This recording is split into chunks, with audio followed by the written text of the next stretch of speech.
Hey guys, well, today I just saw Piranha 3 Double D, or as I like to call it, Piranha 3 DD. I saw it with a few friends of mine, and this movie only has a limited release, so we had to go to a pretty far away movie theater just to see this movie. It was a little bit of a hassle, but we did it. And so I'd like to share my thoughts of Piranha 3 Double D with my viewers. Well, I'm actually a fan of the first Piranha movie. I really liked the first one. It was fun, campy, entertaining, just all that fun movie to watch. And so I was really excited to see Piranha 3 Double D. But when I heard that this movie was really getting bad reviews, I was all like, oh no. But I was still gonna see it no matter what though. And I read the reviews, the reason why they thought it was bad, and you know what? I felt that these critics or whoever were pretty much being unfair to this movie because, like, they were saying that this movie was a silly, cheesy, campy, but isn't that the point though? Shouldn't it be all that stuff? Because it's like a movie like Killer Clowns from Outer Space or Attack of the Killer Tomatoes. Like, it's a movie meant to be campy, silly, cheesy, just like those movies. It's made to make fun of itself. So I just thought that was like stupid just to give it a bad review because of that. But so anyway, my thoughts on Piranha 3 Double D. Well, to be all honest, I actually thought this movie was pretty fun. Like, I thought it was like a movie that's like almost like so bad it's good. So this movie is directed by John Gulager, who directed the Feast movies. And I like the Feast movies, I like all of them. And this movie takes place about a year, maybe 2 years after the first one. And the lake in the first movie, Lake Victoria, is now abandoned because of the events of the first movie. People getting eaten by those prehistoric piranhas. So like that town is now all abandoned. But the piranhas, however, are still there in the lakes, and they've now like traveled throughout the lakes, and they've gone to like the water system, the pipes, traveling to like other parts of the lakes, and it leads them right to like this other lake where this water park is now opening, or maybe reopening. Not sure if I got that right. Either way. And the main actor is played by Daniel Panabaker, and another main character is Matt Bush. They play friends in this movie, and another actor is, what's his name? Oh, David Koechner, who we know from movies like Waiting, Anchorman, Snakes on a Plane, Final Destination 5. He plays Daniel Panabaker's stepfather, and he's also like one of the owners of the water park.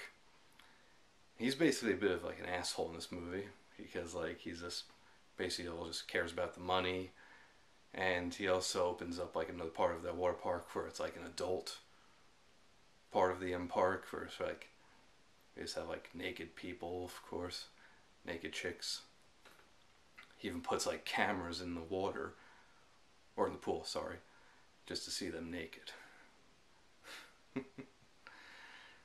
And we also have some famous people, and it's like David Hasselhoff playing himself. And a funny thing about David Hasselhoff in this movie is when I heard that he was going to be in this movie, I was thinking I was going to hate him because he is a bit of like an asshole. Of course, we all know what happened 2 years ago with him, so I was thinking he was going to be a hated character. But he was actually pretty funny. He basically like really like stole the show. Like every scene with him was just really funny. And they got him basically to make fun of himself. so he was very funny. And I also thought the chemistry between Daniel Panabaker's character and Matt Bush's character was pretty good. So they were actually likable characters. Unlike David Koechner, he wasn't really a likable character. And there was also other few characters that weren't really likable, so unfortunately there weren't really that many likable characters, so that was a bit of a downfall. And fortunately, this movie was not as gory as the first one, so that was a little bit of a letdown right over there. Because, like, a sequel is supposed to be more gory than the first one. They've established that. They told us about that in Scream 2, that the sequel is always more gory. There's more deaths. The body count's always bigger. Yeah, so it was a little bit of a letdown right over there that there wasn't as gory as the first one. But I'm actually hoping when this comes out on Blu-ray that it'll be unrated, just like the Feast movies. So I'm hoping it's unrated, so we have like more gore, more violence, more carnage. I'm just really hoping that. The 3D in this movie was actually pretty good. It was good, like, the stuff came out, but to be honest, I felt the 3D in the first one was better, and it was odd because the first one, believe it or not, was actually converted, while this one was shot in 3D. So, good 3D, but like I felt the first one was better though with the 3D. So, also like had some returning characters like Christopher Lloyd, obviously, respectfully came back. He had about like the same amount of screen time in this one, just like in the first one. So it was really cool seeing him back. So he was definitely an up for this movie.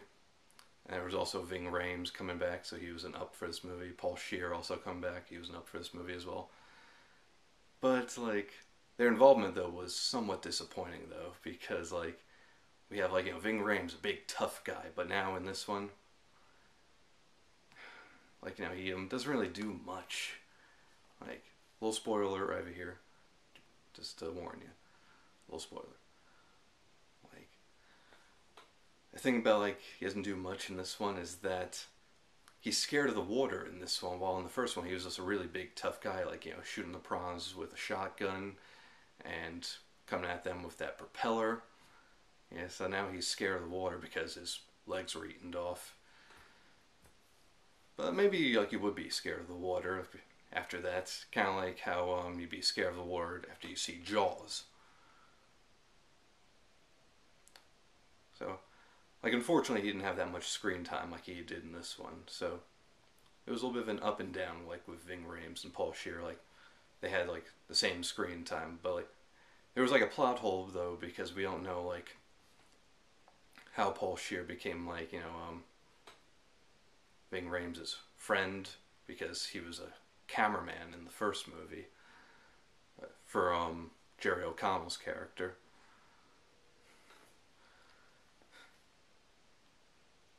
Yeah, so yeah,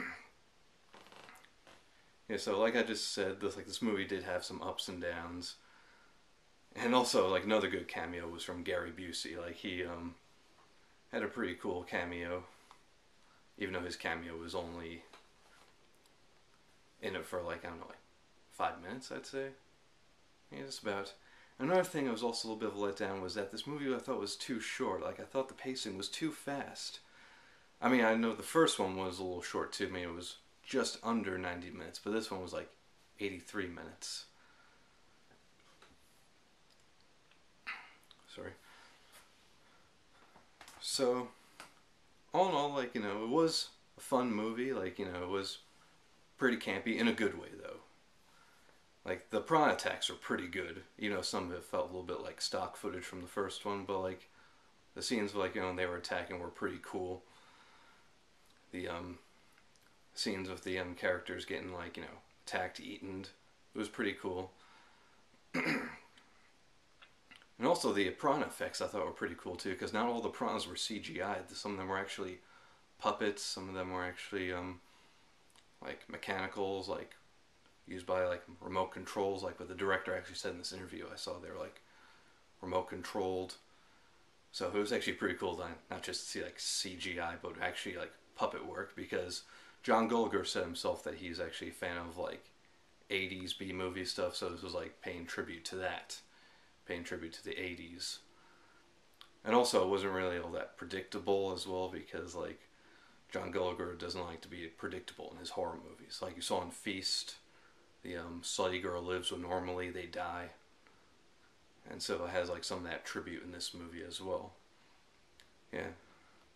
So all in all, I actually thought this movie was pretty fun. I mean, like, it was a good movie in my opinion. I mean, was not as good as the first one. It definitely was not as good as the first one.